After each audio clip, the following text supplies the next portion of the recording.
Bonjour à tous, je m'appelle Alain Durand, je suis restaurateur de tableaux et artisan encadreur.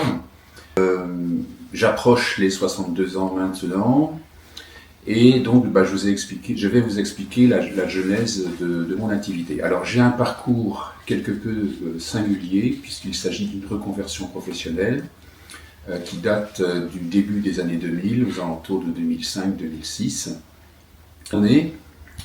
J'en ai eu un petit peu marre. Je trouvais qu'il n'y avait plus vraiment de sens dans le cadre de mon activité et je ne me voyais pas rester encore une vingtaine d'années derrière un bureau. Bon. Ceci dit, je me suis dit, qu'est-ce que je peux faire? Et j'avais toujours en moi cette volonté, cette petite flamme de créer quelque chose qui correspond à mon image, mais quoi? Je ne le savais pas. Alors ça s'est fait de façon un petit peu, non pas le hasard, mais quand même un petit peu, c'est-à-dire que j'ai toujours eu un pinceau dans les mains depuis que je suis tout petit, j'ai toujours peint, et un jour je me suis dit, tiens, j'aimerais bien suivre des cours d'encadrement pour encadrer mes croûtes. Ce faisant, je me suis dit, j'ai commencé à regarder s'il n'y a pas des emplacements de droite et de gauche, etc., etc. Et j'ai vu dans la Voie du Nord une société qui s'appelait Art Décor à Roubaix, qui était en vente puisque son propriétaire, maître artisan, prenait sa retraite. Je me suis donc présenté à ce monsieur, et 15 jours après, ce monsieur me rappelle en disant, écoutez, je sais que vous allez y aller, mais vous n'êtes absolument pas prêt, et si vous êtes d'accord, je vous forme. Et donc avec lui, j'ai appris l'encadrement de façon professionnelle. Alors c'est arrivé très très vite parce que en fait, ce qui fait la qualité d'un encadreur, c'est sa capacité à pouvoir associer les couleurs, associer les matières, associer les assemblages de différentes baguettes, etc. Par contre, la restauration, c'est pas pareil. Parce qu'un encadrement, si vous le loupez, c'est pas grave. Vous rachetez ce qu'il faut en métrage de baguette et vous recommencez. Un tableau, non, vous pouvez absolument pas louper. Donc là, par contre, ça a pris du temps, ça a pris 5 ans. Et le deuxième fait d'armes, ça a été quand j'ai fini ma formation en tant que restaurateur de tableaux et que j'ai pu communiquer dessus. En règle générale, lorsque quelqu'un me dépose un tableau sur ma table de travail, j'ai toujours la question qu'en pensez-vous? J'ai aussi quelques professionnels comme des antiquaires, pas beaucoup, j'en ai 2.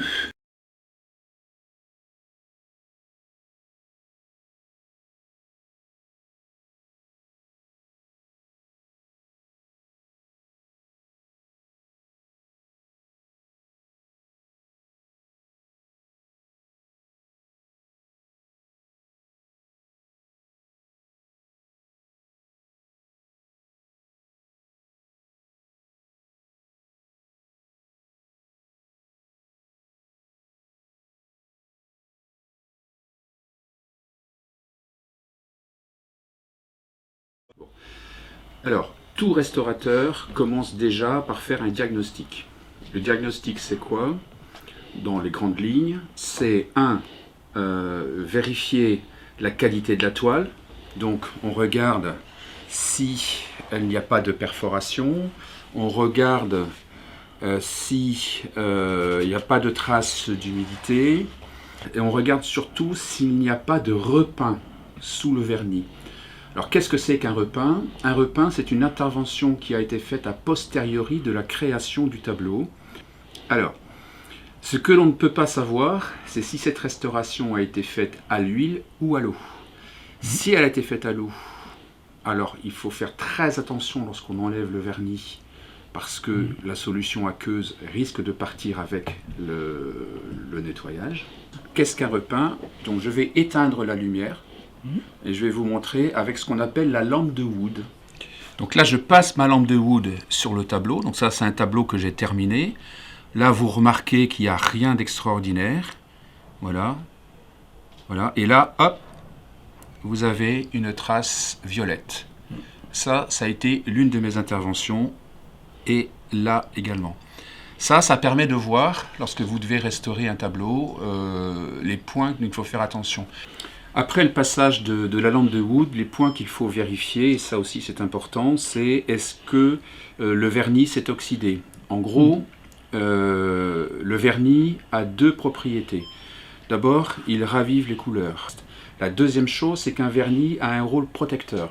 Après, au fil du temps, le rôle protecteur du vernis va devenir un petit peu plus modeste. Il va ce qu'on appelle s'oxyder, c'est-à-dire qu'il va prendre une teinte orangée et du coup va masquer en quelque sorte les couleurs qui du coup vont perdre de leur puissance, les contrastes vont disparaître et c'est là où il faut intervenir. Alors que fait ensuite un professionnel une fois qu'il a validé ça? Il va regarder également l'état de la toile, c'est-à-dire qu'il va la mettre à contre-jour. Et il va regarder s'il n'y a pas de perforation, il va aussi essayer de dater la toile. Alors, par exemple, une toile du 19e, quand on la met à contre-jour, elle est pleine de petites perforations. Et on se dit, mon Dieu, elle est dans un sale état. Non, non, toutes les toiles du 19e sont comme cela. On peut aussi identifier une toile à travers les craquelures, parce que les craquelures des toiles du 19e, 18e, 17e ne sont pas les mêmes. Chaque craquelure, chaque siècle a sa propre craquelure. Celle du 19e, par exemple, qui, alors là, on ne peut jamais se tromper, c'est la craquelure dite en forme d'escargot, c'est-à-dire que c'est un rond, voilà, un rond comme un escargot que l'on trouve sur les toiles. On retourne la toile et on regarde la trame de la toile. Si la trame est régulière, effectivement, là nous sommes post-révolution industrielle, donc du coup après 1820, donc là aussi ça nous permet de bien dater. Si en revanche la toile est tissée mais de façon irrégulière, nous sommes avant la révolution industrielle, donc là on est plutôt au 18e. Donc moi je travaille avec une dizaine de solvants. Chaque solvant a des propriétés chimiques qui lui sont propres. Donc, dans ma petite bouteille, mon petit flacon, je vais rajouter tel solvant, je vais mélanger, je refais le test. Ça ne marche toujours pas, mais un petit peu. Donc, je vais reprendre un autre solvant qui a d'autres propriétés chimiques que je vais rajouter, je mélange et ainsi de suite comme ça, jusqu'au moment où j'arrive à trouver une solution qui soit impeccable.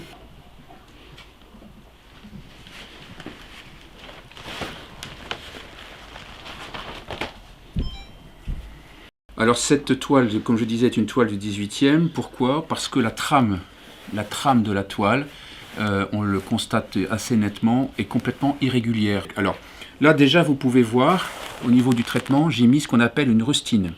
Une rustine, c'est un morceau de toile que je viens coller avec une colle à pH neutre pour être un nouveau support. Voilà. On voit ici le côté blanc, c'est une perforation. Alors la toile, comme vous pouvez le constater, est très très sale. Donc l'étape va être bien sûr là aussi d'enlever tout le vernis et la salissure. Donc c'est la même étape que tout à l'heure. C'est-à-dire qu'avec un coton-tige, je vais enlever toutes les salissures. Et bien maintenant, il faut mastiquer, c'est-à-dire que à partir d'un mastic qui est fabriqué, en l'occurrence ici, c'est ce qu'on appelle de la colle de peau de poisson. Quand vous mettez ce mastic, donc vous le mettez, je vais vous montrer, dans les infractuosités du tableau, et même si vous dépassez, avec de l'eau et un coton-tige, vous arasez l'ensemble et vous enlevez les surplus. Et vous apposez ensuite ce mastic dans l'infractuosité. Là, il ne faut pas hésiter à être bien étalé. Voilà. Ça sèche en quelques heures. Et une fois que c'est sec, bien on peut passer à la reconstitution picturale. Alors la technique du glacis consiste à appliquer différentes couches de peinture. La première étant diluée, mais tellement diluée qu'on a presque du mal à deviner quelle est la couleur, tellement c'est dilué. Pour terminer avec de la peinture sortie du tube. En l'occurrence ici j'ai mis ma colle, mon mastic à base de colle de peau de poisson. Je vais mettre ensuite un vernis à retoucher que je vais laisser sécher.